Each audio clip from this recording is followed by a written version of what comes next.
आज की इस वीडियो में बात करेंगे जो भी हमारे बीए सेकेंड सेमेस्टर के छात्र जिनको सोशियोलॉजी यानी कि समाजशास्त्र की परीक्षा देनी है और उनकी जो परीक्षा होने वाली है समाजशास्त्र की वो एमसीक्यू बेस पे होने वाली है। कुछ इस प्रकार जैसे एक क्वेश्चन है, 4 ऑप्शन है, जो सही उसे टिक करना होगा। उन छात्रों के लिए ये वीडियो बहुत ही महत्वपूर्ण है। इसमें टॉप लेवल के क्वेश्चन एंड आंसर हम आपको दोनों बताने वाले हैं और साथ में भी हम आपको पीडीएफ भी देने वाले हैं। लेकिन पहले मैं आपको बताऊंगा कौन कौन से महत्वपूर्ण प्रश्न है, कौन कौन से आपको तैयार करके जाना है। तो चलिए वीडियो को शुरू करते हैं। नमस्कार दोस्तों, मैं संदीप, स्वागत है आप सभी का आपके अपने चैनल सक्सेस ट्यूब पर। आपका अपना ही चैनल तो सब्सक्राइब भी कर सकते हैं। और बढ़ते हैं हम क्वेश्चन की ओर। फिलहाल जानते हैं कौन कौन से महत्वपूर्ण प्रश्न है। पहला है क्वेश्चन, पहले एक बात और ध्यान में आप लोग अपने रख लीजिए कि ये जो मतलब सब्जेक्ट आपका सोशोलॉजी हो गया, सब्जेक्ट आपका सोशोलॉजी हो गया। जो प्रश्न पत्र का नाम है वो भी सुन लीजिए। पेपर का नाम society in India, structure, organisation and change. ठीक है, ये है प्रश्न पत्र का नाम। ठीक है, तो पहला क्वेश्चन है कि इनमें से किस तथ्य के आसमान वितरण को सामाजिक, ठीक है, आसमान कह दिया असमान वितरण को सामाजिक अफतीकरण कहते हैं। तो इस प्रश्न का सही उत्तर क्या होगा वो आपको बताना रहता है। ठीक है, तो इस प्रश्न का सही उत्तर हो जाएगा ये सभी। अब ये सभी क्यों होगा मैं आपको बता दे रहा हूँ। असमान वितरण को सामाजिक अवतरण कहते हैं, तो शक्ति को भी कहते हैं, प्रतिष्ठा को भी कहते हैं, पुरस्कार को भी कहते हैं, इसलिए सही होगा ये सभी। ओके, घ नंबर। अगला प्रश्न है कि समाजशास्त्र में अवस्त्रीकरण शब्द लिया गया है, कहाँ से लिया गया है अवस्त्रीकरण शब्द? तो ये लिया गया है भूगर्भ शास्त्र से। कहाँ से? भूगर्भ शास्त्र से। अगला है कि सामाजिक अवस्त्रीकरण आवश्यक होता है, तो सामाजिक अवस्त्रीकरण आवश्यक होता है सामाजिक आवश्यकता की पूर्ति हेतु, और दूसरा है उत्तरदायित्व के निर्वाह हेतु। इन दोनों के लिए आवश्यक होता है, इसलिए सही उत्तर हो जाएगा ग नंबर, उपयुक्त में से दोनों। ठीक है, याद रखेंगे, महत्वपूर्ण प्रश्न है। अगला बहुत ही हाई लेवल का प्रश्न है कि आयु के आधार पर समाज के कितने स्तर माने जाते हैं? तो आयु के आधार पर समाज के जो स्तर माने जाते हैं वो माने जाते हैं 4। ठीक है, ख नंबर सही उत्तर। अगला है कि बाटो-मोर के अनुसार कौन सा अवस्त्रीकरण का स्वरूप नहीं है? अब बाटो-मोर कौन है? तो बाटो-मोर एक समाजशास्त्री हैं, एक विद्वान है। ठीक है, ठीक है, तो इनके अनुसार अवस्त्रीकरण का स्वरूप कौन सा नहीं है वो आपको बताना है। तो इन ऑप्शनों में से जो सही उत्तर हो जाएगा वो हो जाएगा, जो नहीं है वो उपयुक्त में से सभी, यानी कि कोई भी नहीं है। न दास प्रथा है, न जागीरें हैं, न जाति एवं सामाजिक वर्ग है, इसलिए उपयुक्त में से सभी। अगला प्रश्न प्रस्तुत है कि अवस्त्रीकरण मानव की मनोवृत्तियों का निर्धारण करता है, यह किस समाजशास्त्री का मत है?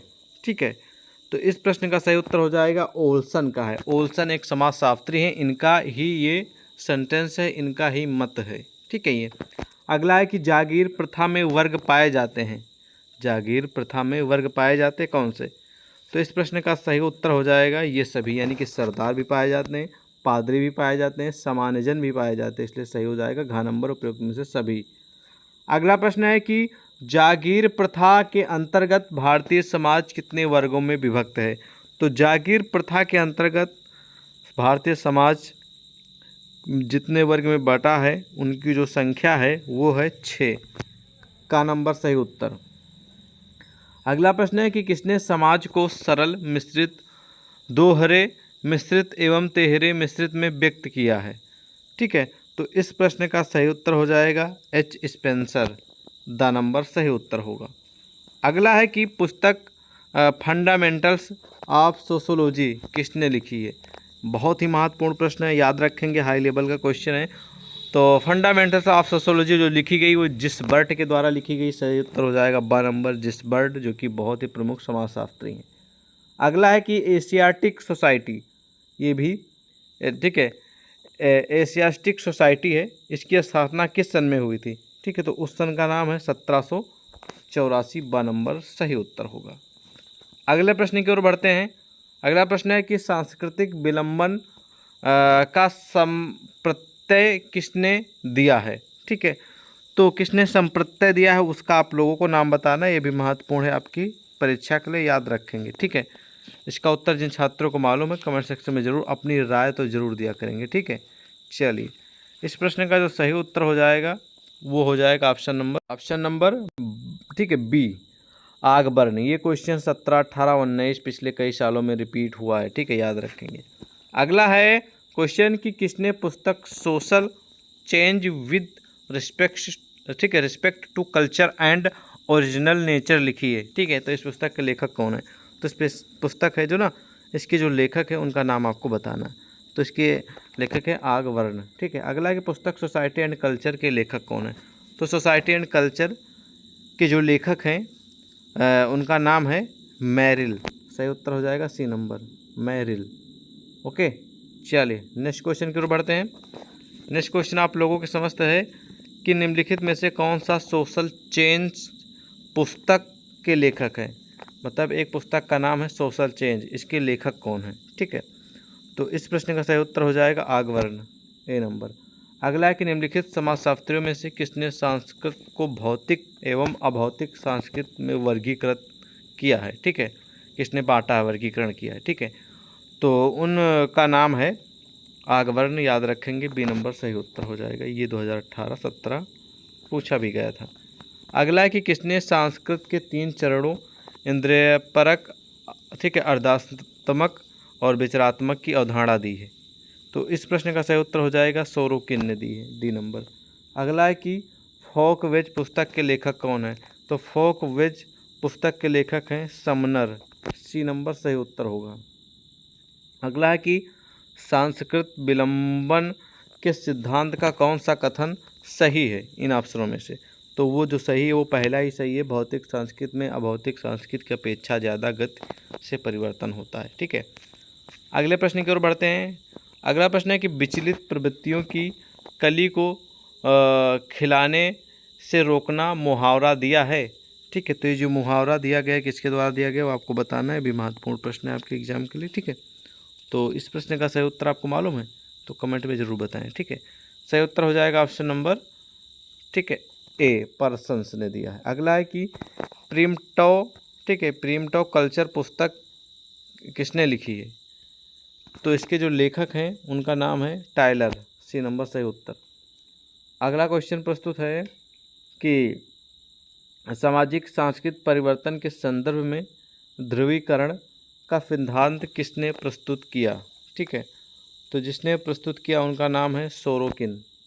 अगला है कि लोकाचार आवश्यक समझे जाते हैं, लोकाचार आवश्यक समझे जाते हैं समूह कल्याण में, बी नंबर सही उत्तर होगा।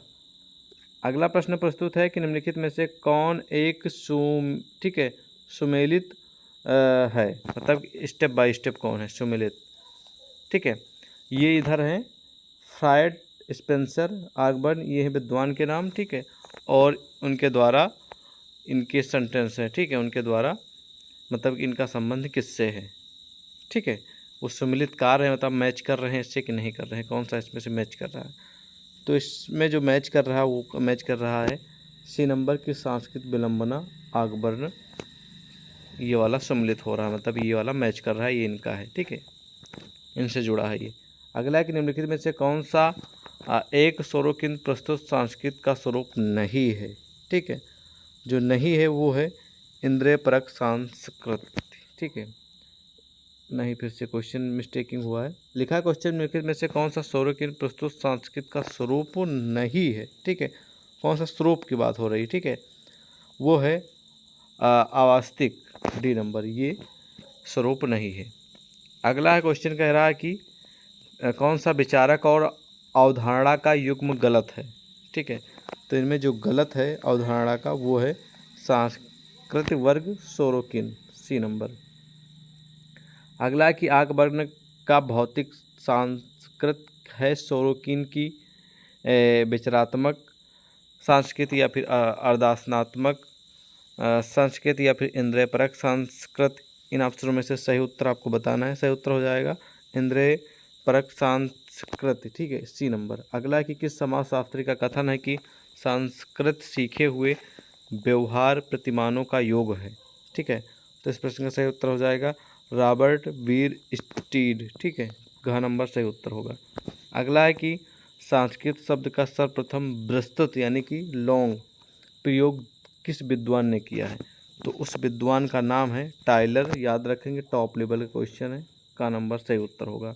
अगला है कि संस्कृत के विकास की 3 अवस्थाओं अरण्य, बर्बर और सभ्य अवस्थाओं का उल्लेख किस विद्वान ने किया है? तो उस विज्ञान का नाम है मार्गन। ठीक है, मार्गन। अगला है कि सांस्कृतिक विलंबना का सिद्धांत किस विद्वान ने दिया है? ठीक है, तो उस विद्वान का नाम है आगबर्ग। ठीक है, आगबर्न। ख नंबर सही उत्तर हो जाएगा। अगला प्रश्न है कि रीति रिवाज, काव्य, धर्म, नैतिक धार्मिक नियम, सामाजिक संगठन आदि अमूर्त पदार्थ जिसके अंतर्गत आते हैं, किसके अंतर्गत आते हैं, कौन सी संस्कृत के अंतर्गत आते हैं? ठीक है, तो ये आते हैं, इनमें से कोई नहीं, किसी भी संस्कृत के अंतर्गत नहीं आते। अगला प्रश्न है कि किसी संस्कृत की मान्यताओं और आदर्शों को उनके दृष्टिकोण के संदर्भ में परखना क्या कहलाता है? ठीक है, तो जो परखना कहलाता है वो है संस्कृत सापेक्षवाद। ख नंबर सही उत्तर होगा। अगला प्रश्न कह रहा है कि हमारे रहने और सोचने के तरीकों में दैनिक अंतःक्रियाओं में, कला में, धर्म में, मनोरंजन तथा आमोद प्रमोद में संस्कृत हमारी प्रकृति की अभिव्यक्ति की है। यह कथन किस समाजशास्त्री का है? याद रखेंगे, महत्वपूर्ण प्रश्न है भी है। तो इसका सही उत्तर हो जाएगा ऑप्शन नंबर गा। ठीक है, माइका, एवर एवं पेज। ठीक है, अगला प्रश्न है कि किसी समूह के लिए संस्कृत होती है, तो किसी भी समाज के लिए जो संस्कृत होती है वो होती है, सॉरी क्वेश्चन फिर से पढ़िए आप लोग, क्या लिखा है? किसी समूह के लिए संस्कृत होती है, तो इस प्रश्न का सही उत्तर हो जाएगा ऑप्शन नंबर आदर्श होती है। ठीक है, घ नंबर सही उत्तर होगा, ग नंबर। ठीक है, अगला है कि निम्नलिखित में से कौन सा संस्कृत का तत्व नहीं है? तो परिवार जो है ना, संस्कृत का तत्व नहीं है, बाकी सब है। ठीक है, अगला प्रश्न प्रस्तुत है कि निम्नलिखित में से या फिर निम्नलिखित कथनों में से कौन सा गलत है? ठीक है, तो जो गलत है ये इतना महत्वपूर्ण नहीं फिर, लेकिन इसको हम बता दें। संस्कृत का व्यक्तित्व तथ्य, ये इग्नोर ही कर दीजिएगा क्वेश्चन। मनुष्य अपनी संस्कृति की प्रतिछाया है, ये कथन किसने दिया है?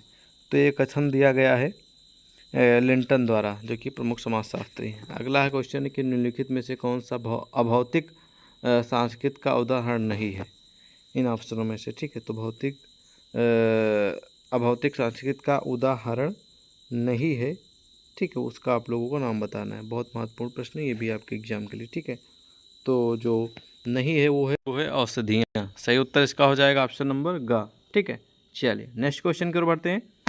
नेक्स्ट क्वेश्चन कह रहा है कि किसका कथन है कि भाषा संवहन की वह व्यवस्था है जो प्रथागत प्रतीकों के द्वारा निर्मित होती है? ठीक है, तो इस प्रश्न का सही उत्तर अगर आपको मालूम है तो ज़रूर आप लोग बताएं। ठीक है, तो जिन छात्रों को मालूम है कमेंट सेक्शन में ज़रूर अपनी राय दें। ठीक है, ये जो कथन है वो है, ठीक है, अल्पोर्ट का, जो कि विद्वान ये भी हैं। ठीक है, अगला क्वेश्चन है कि पुस्तक an introduction to linguistics science के लेखक कौन हैं? ठीक है, तो इसके जो लेखक हैं वो हैं ठीक है स्टर्टीवेंट। ठीक है, स्टर्टीवेंट। अगला है कि निम्नलिखित में से कौन सी सामाजिक सांस्कृतिक की एकीकरण की प्रक्रिया है? ठीक है, तो जो प्रक्रिया है वो है दोनों, यानी कि पृथक्करण भी है और आत्मसात भी है, इसलिए सही उत्तर सी हो जाएगा। ठीक है, अगला प्रश्न है कि सांस्कृतिकरण की प्रक्रिया का उल्लेख सर्वप्रथम किसने दिया? ठीक है, तो जिन्होंने दिया है उनका नाम है M.N. श्रीनिवास। बी नंबर सही उत्तर। अगला कि अंतर्राष्ट्रीय महिला दिवस कब मनाया जाता है? तो अंतर्राष्ट्रीय महिला दिवस मनाया जाता है 8 मार्च को। बहुत ही कॉमन और बहुत ही सिंपल प्रश्न है, याद रखेंगे। ठीक है, पुरुषार्थ कितने होते हैं? तो पुरुषार्थ जो होते हैं उनकी संख्या है 4, याद रखेंगे। मौर्य वंश का संस्थापक कौन था? मौर्य वंश का ये क्वेश्चन है, देखिए यहाँ पर इग्नोर करिए संख्या में। ठीक है, यहाँ पर क्वेश्चन है मौर्य वंश का संस्थापक कौन था, मिसप्रिंट हुआ है। ठीक है, तो मौर्य वंश का संस्थापक चंद्रगुप्त था। अगला कि हिंदू धर्म के प्रमुख संस्कार कितने प्रकार के होते हैं? तो उनकी संख्या जो है वो आपको बताना है, उनकी संख्या है 16। ठीक है, कितनी है? 16। सी नंबर सही उत्तर होगा। अगला है कि रामायण की रचना किसने की? आप सभी को मालूम है कि रामायण की रचना किसने की, बताइए कमेंट सेक्शन में। वाल्मीकि ने की। ठीक है, अगला प्रश्न आप लोगों के समस्त प्रस्तुत है, जो कि बहुत ही हाई लेवल का है। ठीक है, ध्यान से सुनेंगे। क्या है, पढ़िए। लिखा है कि समाज स्वयं अपने को वर्गों में विभाजित कर लेता है, या विभाजन धनी और निर्धन, शोषक और शोषित तथा शासक और शासित वर्गों में होता है। ये कथन किस विद्वान ने दिया है? ठीक है, तो ये जो है वो कार्ल मार्क्स के द्वारा दिया गया है। ग नंबर सही उत्तर होगा।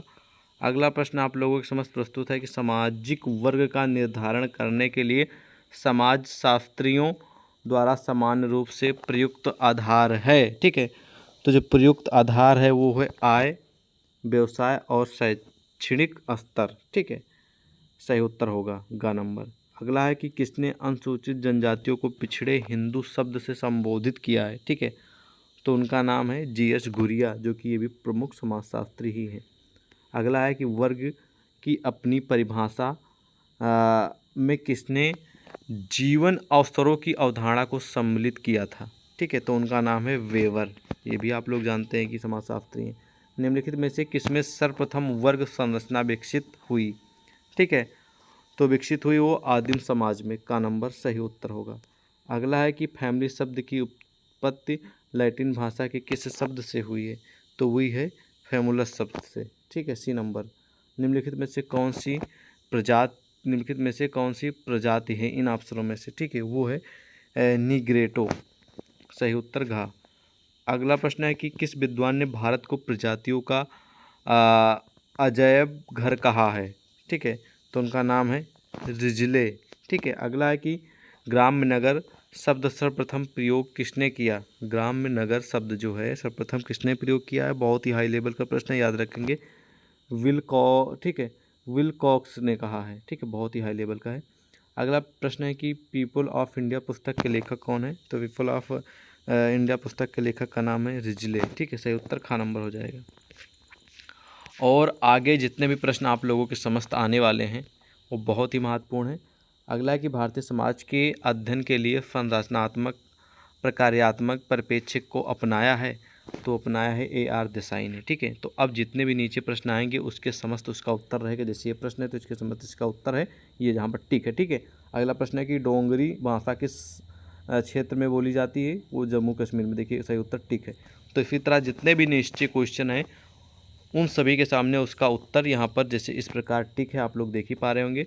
और करीब करीब इसमें हमने करीब करीब 150 से अधिक क्वेश्चन इंक्लूड किए हैं, और थोड़े कम नहीं शायद 200 होंगे। ठीक है, और सारे के सारे क्वेश्चन महत्वपूर्ण हैं। ऊपर वाले क्वेश्चन जो है ना वो आप हमारे वीडियो से मैच कर लीजिएगा। बाकी के जो नीचे वाले क्वेश्चन हैं ये तो PDF में उसके सामने उसका उत्तर लिखा ही। और इस PDF को पूरा का पूरा प्राप्त करने के लिए आप हमारे व्हाट्सएप पे जाके मैसेज कर दीजिएगा, तो वहाँ पे मैं आपको प्रोवाइड कर दूँगा। ठीक है, कोई क्वेश्चन है तो ज़रूर पूछें।